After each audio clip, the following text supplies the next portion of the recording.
members of the Senate or individual members of the House that criticize one another does not represent the institution.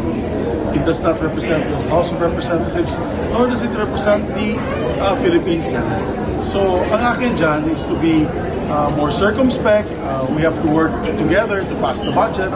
I'm hoping that cooler heads will prevail and no further comment should be made on this particular issue.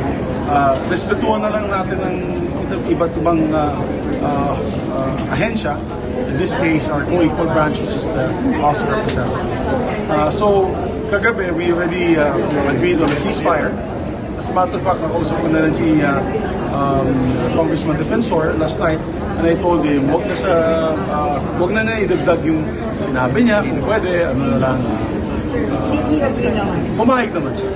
Hindi na siya, sabi niya, pumayag naman siya na ceasefire na muna at wala na muna comments. So, sinabi niyo sa Senator Ping? Oh, I haven't spoken to Senator Ping about it. But you know, each and every member of the House, each and every